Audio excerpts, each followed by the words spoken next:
الحمد لله رب العالمين والصلاة والسلام على سيد المرسلين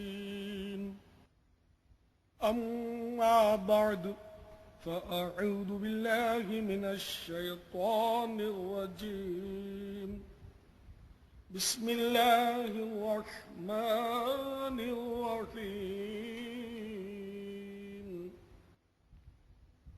الصلاة والسلام عليك يا رسول الله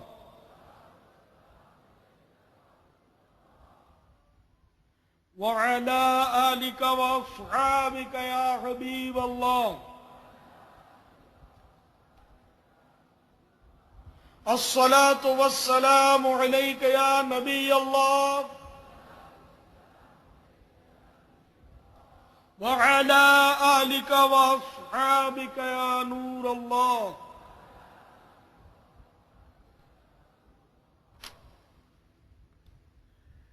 حضور سراپا نور شافع یوم النشور صلی اللہ تعالی علیہ وآلہ وسلم کا ارشاد نور علی نور ہے،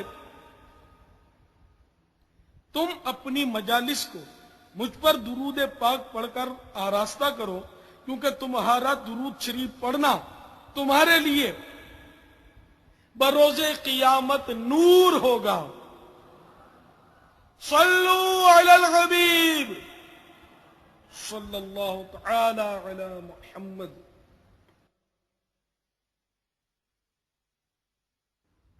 حضرت سیدنا سفیان ثوری رضی اللہ تعالی عنہ سے مروی ہے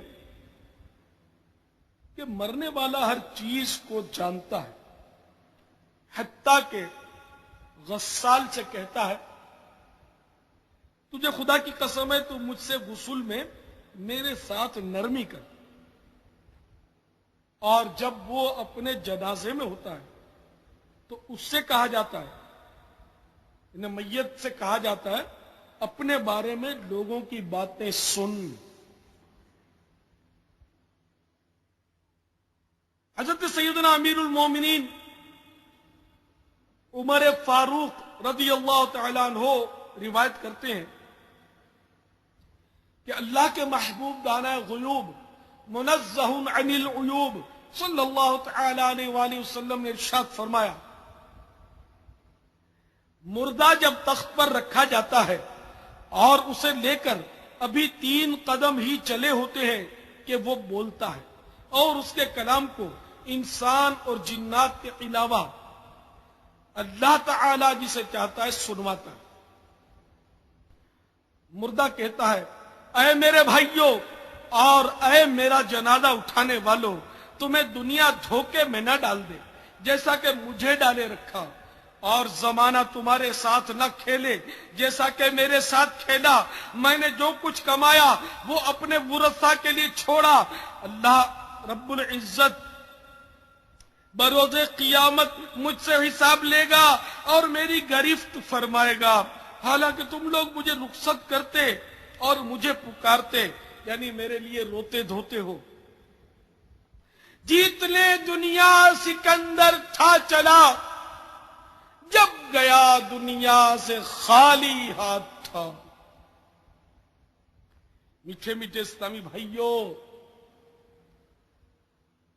انٹرنیٹ کے ذریعے دنیا کے مختلف ممالک میں سننے والوں اور جگہ بجگہ پردے میں رہ کر سننے والی اسلامی بہنوں، اس وقت کیسی بے کسی ہوگی جب روح جسم سے جدا ہو چکی ہوگی، وہ کس قدر بے بسی کا عالم ہوگا جس وقت بیچ قیمت لباس اتارے جا رہے ہوں گے، غسال نہلا رہا ہوگا، لٹھے کا کفن پہنایا جا رہا ہوگا۔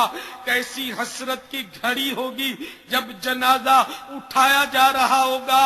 ہائے ہائے وہ دنیا جس کے لیے عمر بھر بھاگ دوڑ کی تھی، جس کی خاطر راتوں کی نیندیں اڑائی تھیں، طرح طرح کے خطرے مول لیے تھے، حسد دین کی رکاوٹیں کھڑی کرنے کے باوجود بھی جان لڑا کر دنیا کا مال کماتے رہے تھے، دولت اکٹھی کرتے رہے تھے، مکان نہایت ہی اہتمام کے ساتھ مضبوط تعمیر کیا تھا، اس کو طرح طرح کے فرنیچر سے آراستہ کیا تھا، وہ سب چھوڑ کر رخصت ہونا پڑ رہا ہوگا۔ قیمتی لباس کھوٹی سے ٹنگا رہ جائے گا، کار ہوئی تو وہ گیرج میں کھڑی رہ جائے گی، کھیل کود کے آلات، عیش و طرب کے اسباب اور ہر طرح کا سامان دھرا کا دھرا رہ جائے گا۔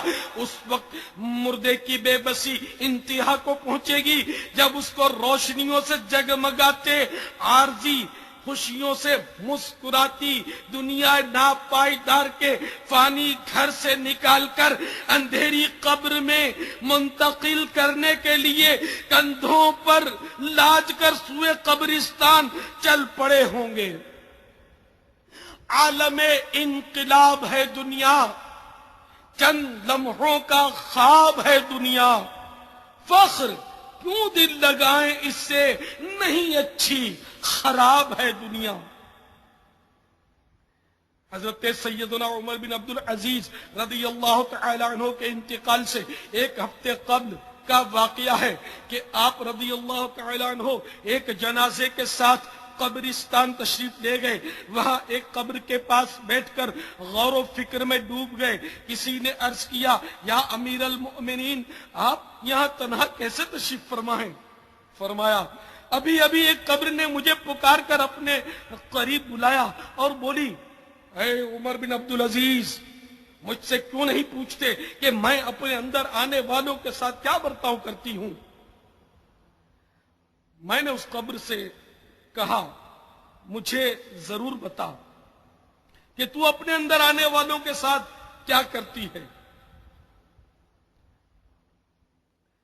تو قبر کہنے لگی، جب کوئی میرے اندر آتا ہے تو میں اس کا کفن پھاڑ کر جسم کے ٹکڑے ٹکڑے کر ڈالتی اور اس کا گوشت کھا جاتی ہوں، اس کے کندھوں کو بازوؤں سے، بازوؤں کو کلائیوں سے، کلائیوں کو پنجوں سے، اس کی سرینوں کو رانوں سے، رانوں کو گھٹنوں سے، گھٹنوں کو پنڈلیوں سے اور پنڈلیوں کو قدموں سے جدا کر دیتی ہوں۔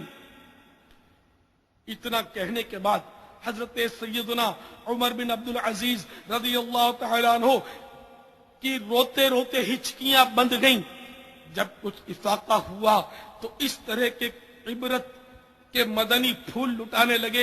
اے اسلامی بھائیوں، اس دنیا میں ہمیں بہت تھوڑا عرصہ رہنا ہے، مگر اس دنیا کا فساد بہت زیادہ ہے۔ یاد رکھیے، جو اس دنیا میں سخت گناہگار ہونے کے باوجود صاحب اقتدار یا آبرودار ہے، وہ آخرت میں انتہائی ذلیل و خوار ہے۔ وہ افراد جو اس دنیا میں بسبب مال و دولت قابل رشک تھے، وہ بداعمالیوں کے باعث آخرت میں قابل نفرت ہیں۔ مال کی محبت میں اندھے ہو جانے والے مالدار، جنہیں دنیا کا مال کمانے میں بڑی بڑی رکاوٹیں درپیش ہوئیں مگر پھر بھی مال کماتے ہیں، لوگ ان کی سرمایہ داری پر حسد کرتے، پر وہ کسی کی پرواہ کیے بغیر دولت اکٹھی کیے جاتے ہیں اور راہ مال میں آنے والی ہر تکلیف کو خندہ پیشانی کے ساتھ قبول کر لیا کرتے ہیں۔ ہائے، اب دیکھ لو، موت کے بعد قبر کے اندر خاک نے ایسوں کے جسموں کا کیا حال کر دیا ہے۔ ان کی زبان کے بارے میں غور کرو، جو ہر وقت چہکتی رہتی تھی۔ ان کی آنکھوں کا حال پوچھو، جو ہر طرف دیکھتی رہتی تھی۔ ان کی ملائم جلدوں اور ان کے خوبصورت چہروں کا حال دریافت کرو۔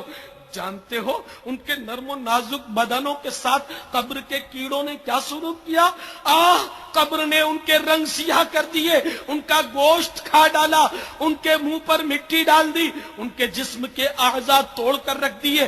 کہاں ہیں ان کے وہ ملازمین جو ہم وقت حاضر خدمت رہا کرتے تھے؟ کہاں ہیں ان کے وہ خوش آمد خور دوست جو ہر وقت ہر بات میں ان کی ہاں میں ہاں ملایا کرتے تھے. کہاں ہیں ان کے آراستہ و پیراستہ بنگلے اور عمدہ عمدہ گھر؟ کہاں ہیں ان کے آرام دہ نرم نرم بستر؟ کہاں گیا ان کا مال و زر؟ کہاں گئے ان کے وہ ڈھیر سارے روپے جن کو وہ رکھا کرتے تھے گن گن کر؟